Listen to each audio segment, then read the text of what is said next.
একই আশ্চর্যজনক ঘটনার কথা সামনে উঠে আসছে।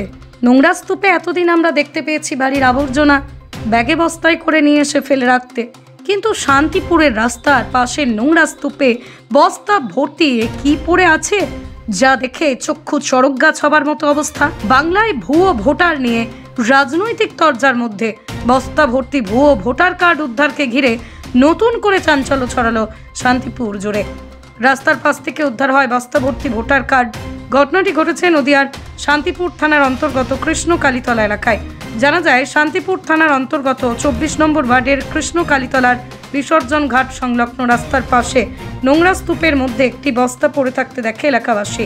এরপরে এই বস্তার চারিপাশে আবর্জনার মধ্যে বেশ কয়েকটি ভোটার কার্ড দেখতে পায় তারা। পরবর্তীকালে বস্তা খুলে দেখেই বস্তার মধ্যে ভর্তি রয়েছে ভোটার কার্ড।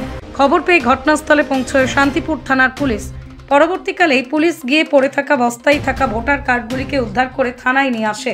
পথচারীদের দাবি, কে বা কারা এই ভোটার কার্ডগুলি ফেলে গেছে তারা কিছুই বুঝে উঠতে পারছে না। বস্তা ভর্তির যে ভোটার কার্ডগুলো উদ্ধার হয়েছে তার ঠিকানা রয়েছে কোথাও উত্তর 24 পরগনা, কোথাও হুগলি, কোথাও নদিয়া, বেশ কিছু ঠিকানা রয়েছে।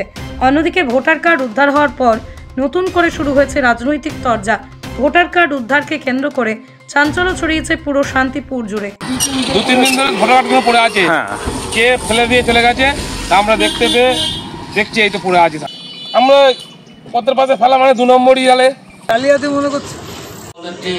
মমতা ব্যানার্জি, অভিষেক ব্যানার্জি নির্দেশ দিয়েছেন ভুয়া ভোট ধরার জন্য আমরা লোকের বাড়ি বাড়ি যাচ্ছি, ভোটার কার্ডের ব্যাপারটা ভোটার লিস্ট সঙ্গে নিয়ে যেখানে কোনো ভোটার আছে কিনা সেই ব্যাপারটা। এটা যদি করে থাকে তাহলে বিজেপি পরিকল্পনাভাবে এটা করেছে আমার মনে হয়। সেই জায়গা দিক থেকে প্রশাসন আছে, প্রশাসন সেটা বিচার বিশ্লেষণ করে দেবে। Bureau report, Arong news, Nadia.